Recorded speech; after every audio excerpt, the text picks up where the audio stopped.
There are men who are remembered as evil, and then there are men who are remembered as the architects of evil itself.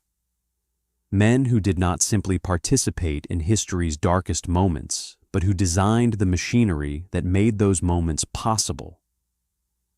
Reinhard Heydrich was one of those men. He was tall, athletic, brilliant, and utterly without mercy. Adolf Hitler called him the man with the iron heart. Heinrich Himmler, his direct superior, was afraid of him. The people of occupied Czechoslovakia called him the Butcher of Prague. And the Allied intelligence services considered him the most dangerous man in the entire Third Reich.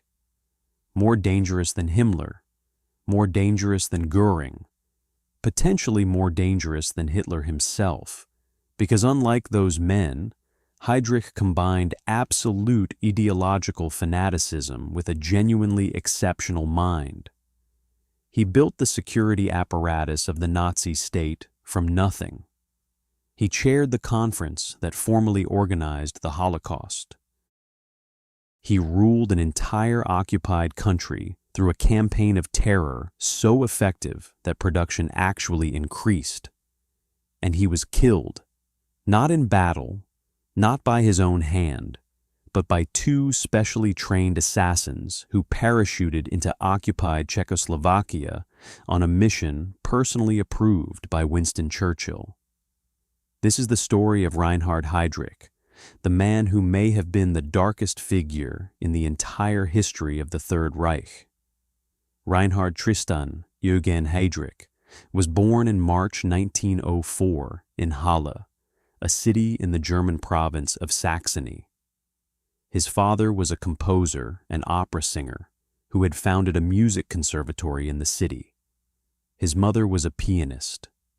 It was a cultured, upper-middle-class household, and Reinhard grew up surrounded by music, art, and intellectual ambition. He was an exceptional student and a gifted musician, particularly on the violin, which he played at a professional level throughout his life. There are accounts of Heydrich playing Bach and Mozart with genuine sensitivity and skill, a detail that later struck many observers as deeply disturbing given what he would become. But in his childhood and adolescence, there was little obvious sign of the monster he would grow into. He was ambitious, intensely competitive, and prone to cruelty toward those he considered weaker than himself. But these qualities alone do not explain what followed. What did shape Heydrich profoundly was the collapse of the world around him. He was 14 years old when Germany lost the First World War in 1918. He grew up in the chaos of the Weimar Republic, surrounded by political violence, economic catastrophe, and a sense among many Germans that their nation had been betrayed and humiliated. He joined a series of right-wing youth organizations and developed an intense German nationalism. In 1922, he joined the German Navy as an officer cadet, and for several years it seemed that he might have a conventional military career. He rose to the rank of lieutenant and showed genuine aptitude for naval intelligence work. But in 1931, Heydrich's naval career ended in disgrace. He had become engaged to a young woman named Lena von Osten, but he was simultaneously involved with the daughter of a senior naval officer. When he refused to marry the second woman, a naval court of honor convened and dismissed him from the service for conduct unbecoming an officer. Heydrich was devastated and furious. He was 26 years old, unemployed, with no prospects, and a burning sense of personal humiliation on top of the national humiliation he had already internalized. It was at this moment that Heinrich Himmler entered his life. Himmler was in the process of building the SS from a small personal bodyguard unit into something much larger and more powerful, and he was looking for talented men to help him create an intelligence apparatus for the organization. Someone recommended Heydrich to him, and Himmler summoned the young former naval officer for an interview. According to legend, Himmler gave Heydrich 20 minutes to write a plan for an SS intelligence service. Heydrich, drawing on his naval intelligence background and his own sharp analytical mind, produced something that impressed Himmler enormously. He was hired on the spot. What followed was one of the most rapid rises to power in the history of the Third Reich. Heydrich proved to be an organizational genius. He built the SD, the Sicherheitsdienst, or security service, from nothing, creating a vast network of informants, files, and surveillance operations that monitored not just enemies of the Nazi movement, but members of the Nazi movement itself. No one was beyond Heydrich's interest. He collected information on everyone: SA leaders, government officials, army officers, foreign diplomats. Information was power, and Heydrich understood this more clearly than almost anyone else in the Nazi hierarchy.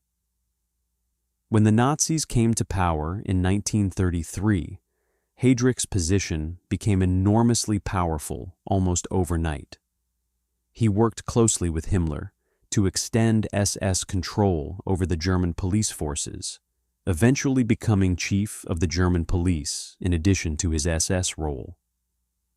In 1936, he took control of the Gestapo, the secret state police, and merged it with the SD into an integrated security apparatus of terrifying efficiency. Then in 1939, he went further still, creating the RSHA, the Reich Main Security Office, which unified the Gestapo, the SD, and the criminal police into a single organization under his personal command. The RSHA was the central nervous system of Nazi terror, and Heydrich built it, ran it, and shaped it entirely according to his own vision. Throughout the 1930s, Heydrich was involved in virtually every major act of political violence and terror committed by the Nazi regime. He played a key role in organizing the Night of the Long Knives in 1934, helping to identify targets and coordinate the killings. He organized Kristallnacht in November 1938, the nationwide pogrom against Jewish businesses, synagogues, and communities that killed hundreds and sent tens of thousands to concentration camps. He was not a man who sat behind his desk and issued orders at a distance. He was deeply, personally involved in the machinery of persecution, and he approached it with the same meticulous professionalism he brought to everything else he did.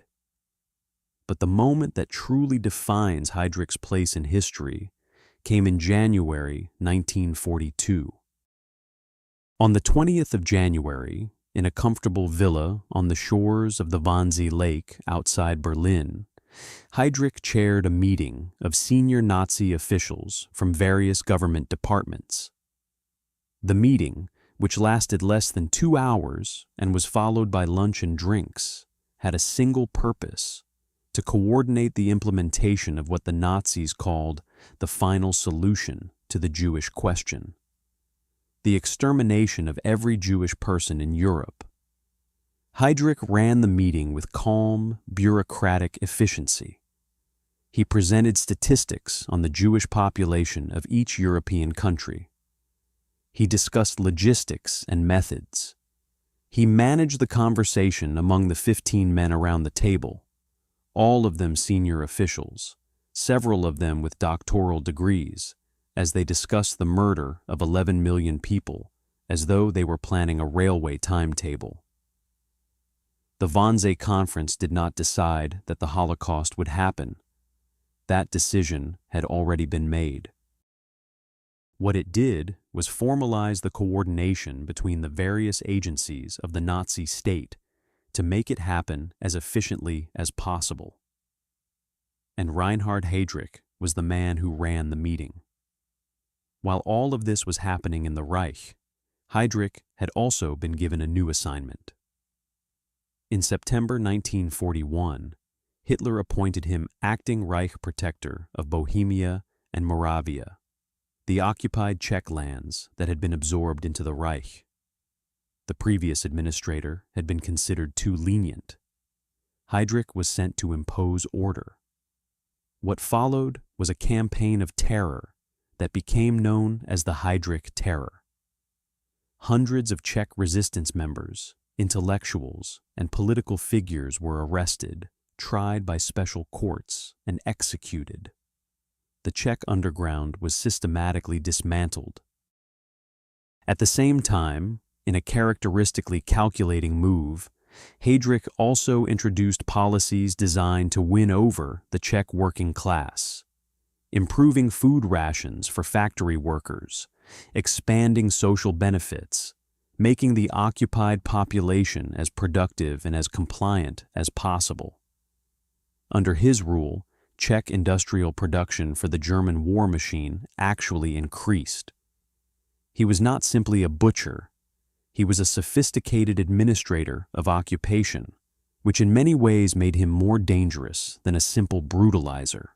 By the spring of 1942, Heydrich had become so powerful, so central to the functioning of the Nazi security state, that Allied intelligence and the Czech government in exile in London had reached a conclusion. He had to be killed. The operation was codenamed Anthropoid. Two specially trained soldiers, Josef Gabčík, a Slovak, and Jan Kubiš, a Czech, were parachuted into occupied Czechoslovakia in December 1941 with orders to assassinate Heydrich.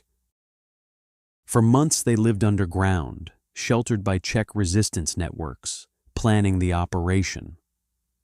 On the morning of the 27th of May, 1942, they positioned themselves at a sharp curve on a road in the Prague suburb of Holešovice, a place where Heydrich's open-topped Mercedes would have to slow down significantly. Heydrich drove to work every morning in this car, without a substantial armed escort, in a display of contemptuous confidence that he was untouchable in his own territory. When the car slowed at the curve, Gabčík stepped into the road and aimed his Sten submachine gun at Heydrich. The gun jammed. Heydrich, rather than ordering his driver to accelerate away to safety, stood up in the car and drew his pistol, apparently intending to fight back. At that moment, Kubiš threw a modified anti-tank grenade at the car. It exploded against the rear wheel, and fragments of metal, upholstery, and horsehair from the seat penetrated Heydrich's body, wounding him in the chest, diaphragm, and spleen. Heydrich was taken to hospital and initially seemed to be recovering. He was conscious, able to speak, and the wounds, while serious, did not appear immediately life-threatening. But over the following days, infection set in. Despite the best medical care available, Reinhard Heydrich died on the 4th of June, 1942, 8 days after the attack. He was 37 years old. The Nazi response to his death was savage. Himmler, who genuinely mourned Heydrich, oversaw a wave of reprisals across Czechoslovakia. Over 1,300 Czechs were executed in the immediate aftermath. Then came the act that shocked even a world that had grown accustomed to Nazi atrocities. The village of Lidice, which German investigators falsely linked to the assassins, was selected for total destruction.